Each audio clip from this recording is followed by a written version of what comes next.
Well, through having the help from the shelter transitional housing program, not as much, but you know, I'll still give my thanks to that one and the drop-in. Well, everyone was willing to work with me, which gave me a better positive outlook. So from there, I went job searching. I did everything I could to keep myself from going back to that old lifestyle that I lived. So I eventually got into a trade.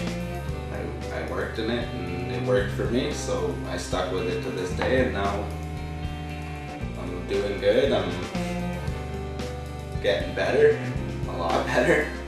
And on top of it, well, like, this is a job for life. It's a career. It's something that I can go with and I'll never have to look back. But I'm going to go to Canada, hopefully, and start my apprenticeship at Union Auto. So basically change tires, change oil, brake change. But what I really want to learn is the engine. That's the most difficult part for me, because that's like the heart of the car. So to learn the engine, how it comes together, the computers that you use, and just to realize what cars have come from the past to now, what they emit into the oxygen and into the atmosphere. Because there's good size of cars, you can get places quicker, but there's also the ozone you have to watch for, the planet, because we breathe in everything. The experience with the youth service has been good because the staff members, they're open, they're always willing to talk to you, they're involved, not as, okay, do whatever you want, I'm just going to sit here, you know. They're almost like parents who tell you, okay, well, I don't think this is right. I wonder if you could do something differently. How could you approach this problem? YSB. Okay, so I don't know, my opinion of it right at the beginning was hospital. I walked in and the smell, even the smell of this building here in the long term, I walked in and I was like, wow, look at the colors, like I can smell institute here, you know? So it kind of freaked me out, like coming from an institute, like I just felt like, oh, I'm going to be institutionalized again for like the next 8 months of my life, so that kind of tripped me out. But then I met a couple staff that I had known from other places around Ottawa, I guess from group homes and whatever else, so that made me more comfortable. And you guys are just chill, and I had a blast with you guys, I'm not even going to lie about that. You know, there's some like good staff there too. Like the staff that are there, I don't know. Like I just always had someone to talk to, right? Like even when I didn't want to talk to anyone, there was someone there like I could talk to, and like it was never pressed upon me at all. Like I was just like having a smoke, and then before I know it, I'm like pouring my heart out to someone just because they were just there, you know. Like, but that was the feeling the staff gave you, or gave me at least. It made me feel comfortable. But I wanted it. I wanted to get out so bad, right? But I still wanted to be kind of part of YSB.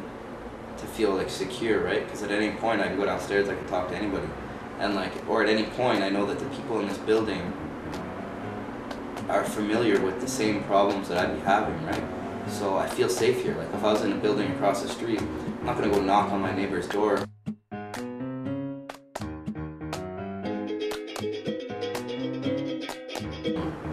So when I was in jail, I was on Innes Road.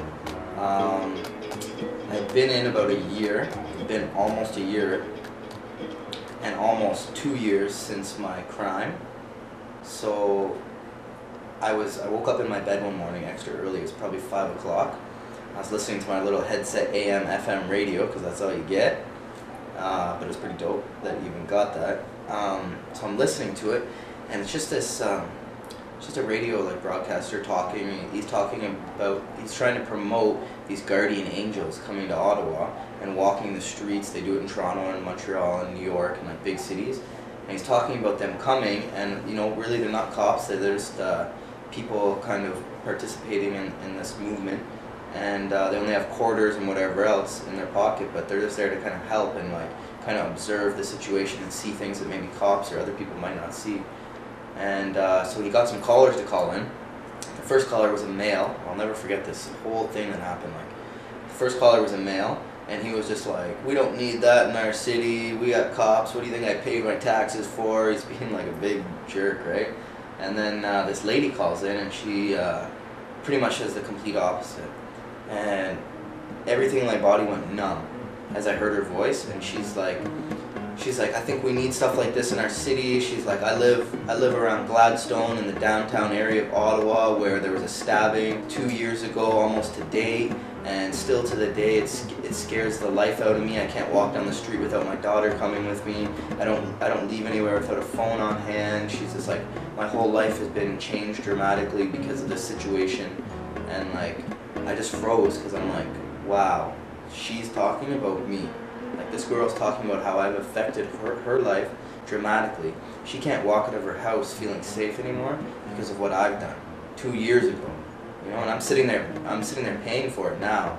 But there's people that I've affected that will never get a chance to deal with that. You know, there's people that were around me.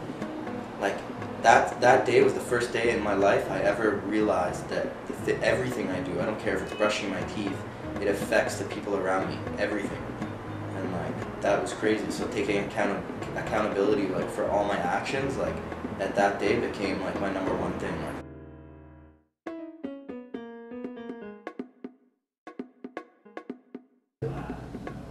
And I think I tell youth, if I went into the past, I'd tell them be more open to others, and you'll realize a change in you rather than being closed in and having a lot of anger built up and stuff. Because when you have more friends, you can tell more people different things and let them more off your chest instead of having one close friend.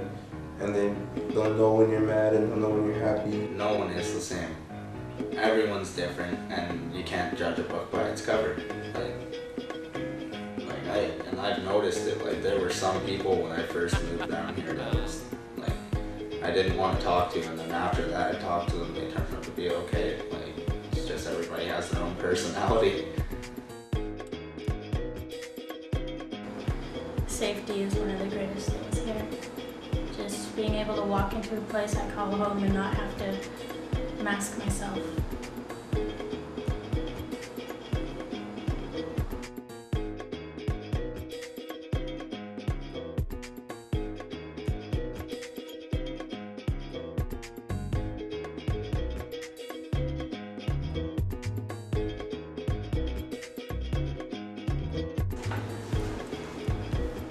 Okay, how is the Titanic like the Toronto Maple Leafs?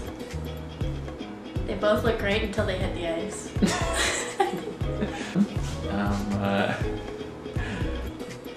You wanted to put your hamster on your head, just don't do that for the next question.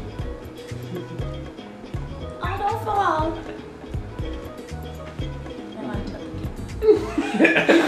it up because he's not on there. Oh yeah, no, he's right on the top. I gotta put it up like that. There we go. Perfect. I don't want him to fall. I can do staff members really well. Do a staff member. I'm Alan. I wear a unitard.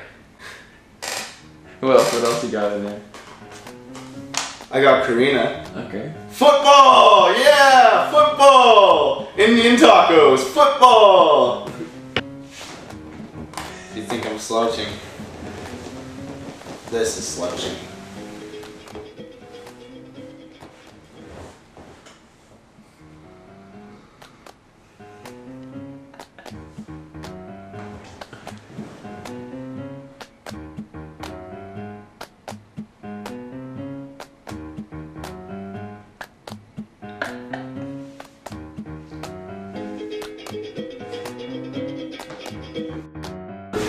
There's no boundaries, no limits. Go to the moon. It's higher than the sky.